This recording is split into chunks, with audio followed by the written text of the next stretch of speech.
The room went silent after a protester interrupted Marco Rubio mid-statement.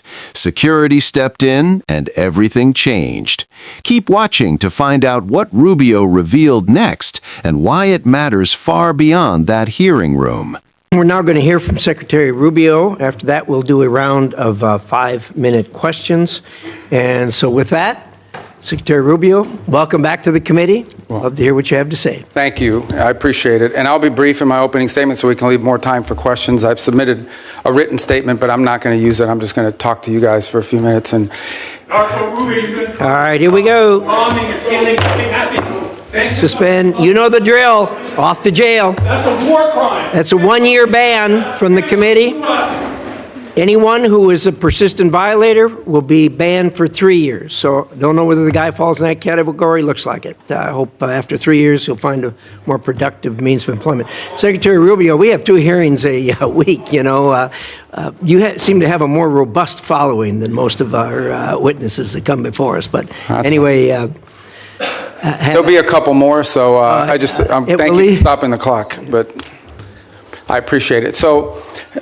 And I know there's a lot of other topics you're going to ask me about, so we can talk about those, including the ones that Senator Shaheen just outlined. But let me just talk about Venezuela in particular. Please. I think we can talk, if you want. I'm sure your questions will be about what happened before and led up to in the operation. I want to focus my comments this morning on what happens now and moving forward, because you're going to ask about the going back. And let me just say this. What is our goal going in? We had in our hemisphere a regime operated by an indicted narco-trafficker that became a base of operation for virtually every competitor, adversary, and enemy in the world. It was, for Iran, their primary spot of operation in the Western Hemisphere was Venezuela.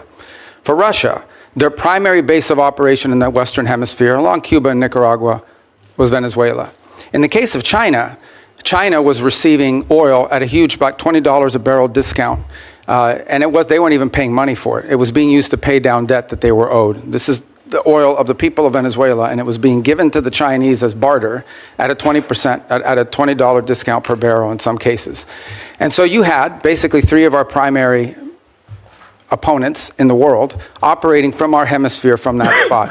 It was also a place where you had a narco-trafficking regime that openly cooperated with the FARC and the ELN and other drug trafficking organizations using their national territory. It was an enormous strategic risk for the United States, not halfway around the world, not in another continent, but in the hemisphere in which we all live. And it was having dramatic impacts on us, but also on Colombia and on the Caribbean basin and all sorts of other places. It was an untenable situation, and it had to be addressed. And it was addressed. And now the question becomes what happens moving forward. As I've described to you in previous settings and in individual conversations, we had 3 objectives here. The final, I'll work it backwards, because the end state here is we want to reach a phase of transition where we are left with a friendly, stable, prosperous Venezuela, and democratic, in which all elements of society are represented in free and fair elections. By the way, you can have elections. You can have elections all day, but if the opposition has no access to the media, if opposition candidates are routinely dismissed and unable to be on the ballot because the government, those aren't free and fair elections. That's the end state that we want: free, fair, prosperous, and friendly Venezuela. We're not going to get there in 3 weeks. It's going to take some time. And so objective number 1 was stability. In the aftermath of the removal of Maduro, the concern was what happens in Venezuela. Is there civil war? Do the different factions start going at each other? Are 1 million people crossing the border into Colombia? All of that has been avoided. And one of the primary ways that it has been avoided is the ability to establish direct, honest, respectful, but very direct and honest conversations with the people who today control the elements of that nation. Meaning the law enforcement, the government apparatus, etc. And one of the tools that's available to us is the fact that we have sanctions on oil. There is oil that is sanctioned that cannot move from Venezuela because of our quarantine. And so what we did is we entered into an arrangement with them. And the arrangement is this: on the oil that is sanctioned in quarantine, we will allow you to move it to market. We will allow you to move it to market at market prices, not at the discount China was getting. In return, the funds from that will be deposited into an account that we will have oversight over.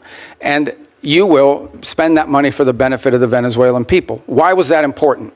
Venezuela was running out of storage capacity. Okay? They were producing oil, they were drilling oil, they had nowhere to put it. They had nowhere to move it, and they were facing a fiscal crunch. They needed money in the immediacy to fund the police officer, the sanitation workers, the daily operations of government.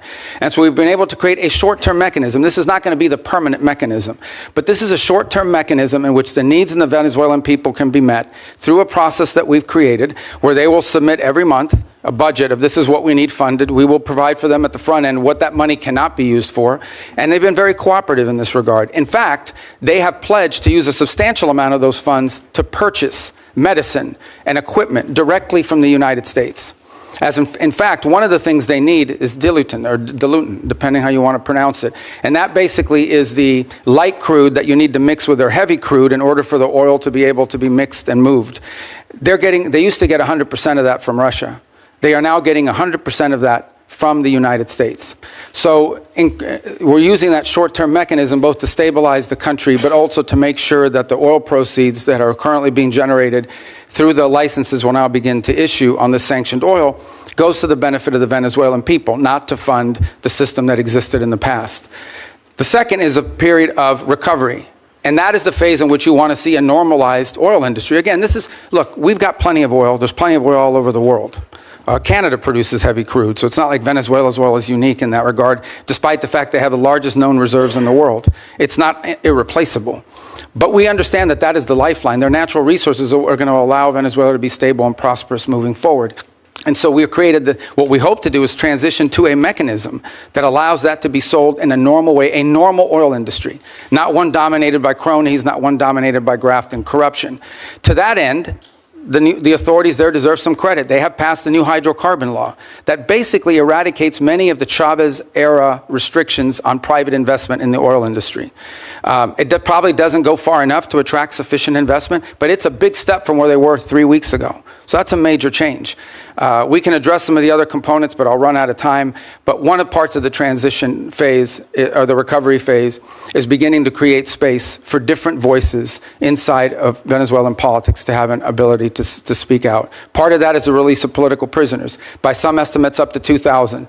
They are releasing them. They are releasing them probably slower than I would like them to, but they are releasing them. And in fact, you're starting to see some of the people being released beginning to speak out and participate in political life in the country. We have a long ways to go.